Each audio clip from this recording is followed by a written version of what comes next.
Hi, welcome to Strut and Bellow. I'm Melanie Clark-Pullen, and this is Shout Out Friday. How you doing? I hope you've all had a good week. The weather has been pretty grim, but it's actually really sunny out and blue skies today, so it's really nice. Hope you've had a good week. Things are good here in Strut and Bellow land. Some exciting things lined up over the next few weeks.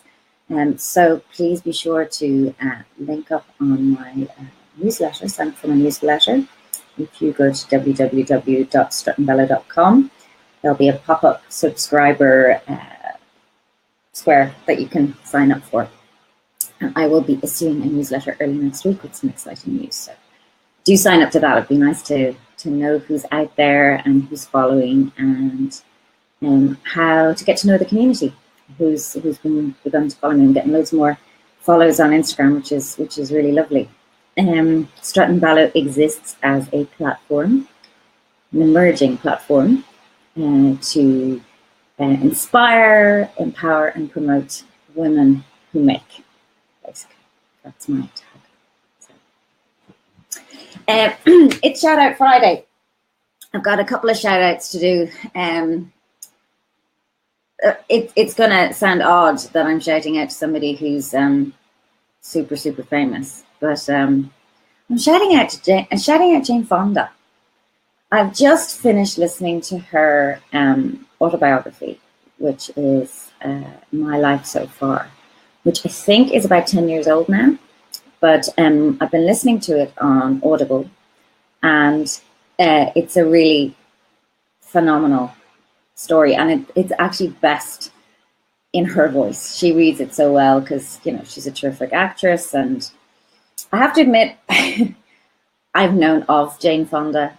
Obviously, you know, I did the workout when I was in my teens. That was our aerobics class, which really probably wasn't suitable for teenage girls. I think it was a bit I don't know, it just made us giggle too much. There was too much sort of squeezing your buttocks and that kind of stuff. Anyway, but I didn't really know her as an actress very well, which sounds ridiculous. But I remember on Golden Pond, which was a really beautiful film that I since discovered she produced for her father, Peter Fonda, and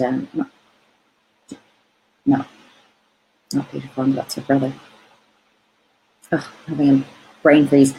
But also for Katharine Hepburn. And one of the stories, a lot of the stories that she tells around that time are just wonderful stories that she shares about Katharine Hepburn. It's one of my all-time favorites.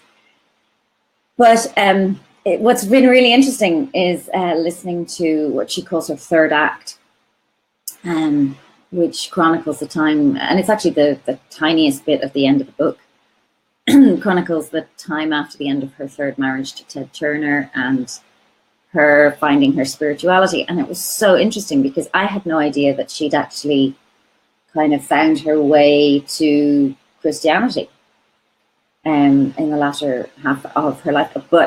And it was so interesting. I was driving last night listening to her talk, and she was talking about how she really, really loved this whole Christian thing, except that the whole patriarchal thing really was beginning to not sort of, it wasn't really sitting well with her. So I just thought, well, that's timely considering the blog post I put out this week. You got to get the book and either read it or listen to it. Listen to it's great because she's just got a beautiful voice. But she said some really great things about, you know, and she kind of encapsulated what I've been feeling for so long and what I was writing in the blog post earlier in the week, the blog post Risen. But, you know, the faith that I grew up with, that I cherish and that I hold very lovingly, is still a faith that has sort of been subsumed or shaped by being in the Father's house, the house of the fathers, as she says, which is not any kind of reference to a father God. It's the patriarchy. And she really articulated for me, Eileen, And she really articulated for me how we,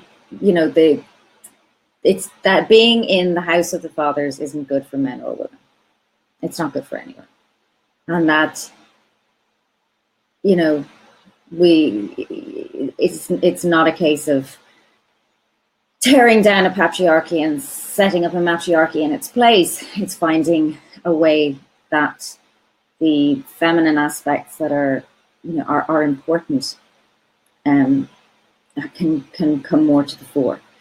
The point she made, which was really strong for me, was that she was very involved in the anti-Vietnam movement, anti-Vietnam War, and she went to Vietnam to sort of speak with soldiers and to be a witness to the atrocities that were happening out there. She said that 3 presidents refused to pull out of Vietnam, even though it was just a devastating failure. 3 presidents refused to pull out from Vietnam because they were afraid of looking soft. And that really, how many people had to die because there was this, there's this sort of whole sense that softness is a bad thing, or softness is, or gentleness, or receptivity is a weakness, or something like that. So it was a really interesting point. So I would like to shout out Jane Fonda and say thank you and amen to everything that she kind of put at the end of her book. Her book is called My Life So Far. It's really worth a read or a listen. And because I'm addicted to Grace and Frankie. Do you watch Grace and Frankie at all on Netflix? Oh my goodness. I started watching that a while ago, and I've always loved Martin Sheen. He's one of my favorite actors as well, and I followed him. And interestingly, he's a very interesting man from a spiritual perspective. He has a fantastic conversation with Krista Tippett on being, all about his faith journey and stuff. But if you don't know about Grace and Frankie, it's a story. It's this in the 3rd season now, but it stars Jane Fonda and Lily Tomlin as the wives of 2 divorce lawyers, played by Martin Sheen and Sam Waterston, who have had a law practice together for 20 years. And the very first episode is that they reveal to their wives at a dinner that, in fact, they have been in love with each other for 20 years and that they are divorcing their wives to be together.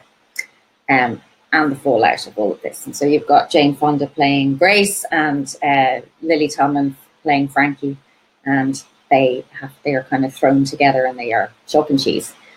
But it is just such a beautiful story about friendship, and that sort of, I watch it and I kind of go, oh, that's just going to be me. Hi, Darren. That's just going to be me when I'm in my 70s. And I'm basically going to be Frankie.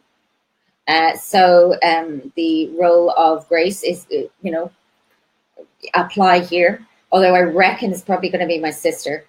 And she's probably going to be Grace and I'm going to be Frankie. And yes, we will sit and drink martinis by a beach and smoke joints and be faintly ridiculous and outrageous in our 3rd act. And I'm kind of looking forward to it. I am. I am. I'm looking forward to it. Watching them. I mean, okay, Jane Fonda. Hello. She's 80. How does she look that good when she's 80? But, it does make me think, this whole getting older thing might not be too bad. Maybe a little bit excited about it. So, yeah, Jane Fonda in Grace and Frankie and My Life So Far, her autobiography, on audiobook if you can get it, because it really is. I'm not sure whether they do it on audible.co.uk. I'm using an old audible.com account. So check it out. But she's just awesome. And she's lived such an amazing life. And she's had so much pain, but she's worked really hard to work through it, which has been really inspiring. So that's the main shout out. But I also want to give a shout out to a local artist that I'm just getting to know, who I had no idea. She's a mum at the school, and I had no idea that she was an artist until she just kind of happened to drop into conversation that she makes lamps. And I went, oh, how very interesting. And she gave me her Instagram handle, which is at Rachel Calder Design. I'll do show notes after this so you can go onto the website and check it out. Rachel Calder Design. She makes lamps out of reclaimed wood and resin. And oh my word, go check out her lamps. They are beautiful. She's even made one out of sea glass, and it's just exquisite.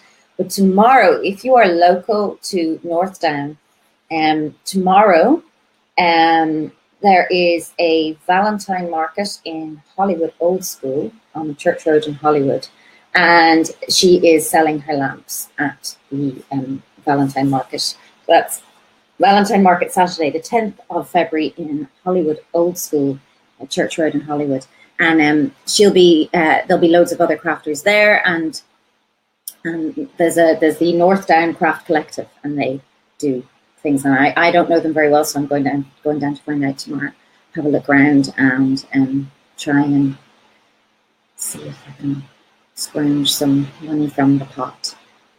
Maybe we don't need to eat that much next week, or maybe the kids don't need violin lessons or shoes. Because, you can never have too many pretty lamps, let's face it, And I'd be supporting a local artist. So it'd be like my giving thing for the month, yeah? So, that's basically me. I am away now to go and get a filling in my tooth. Shit. And I have exciting news that I want to tell you. But you're going to have to sign up for my newsletter to hear it. If you want to be the first to hear it, I will do a reveal next week. But if you want to be the first to hear it on Monday morning, you need to sign up for my newsletter, www.strutandbellow.com. There's going to be some changes to the site. My wonderful friend Karen Gillen has given me the most lovely, gorgeous logo. So I'm excited to I think my site's going to grow up a little bit. Well, now that I'm in my 40s, I think it probably should. So, have a great weekend. I hope it's sunny where you are. Thank you for everybody on Instagram who popped in from all over the world. We've got local people. We've got people down the west of Ireland, and we've even got a South African. Yay, I have reach. I love it. Have a great weekend, guys.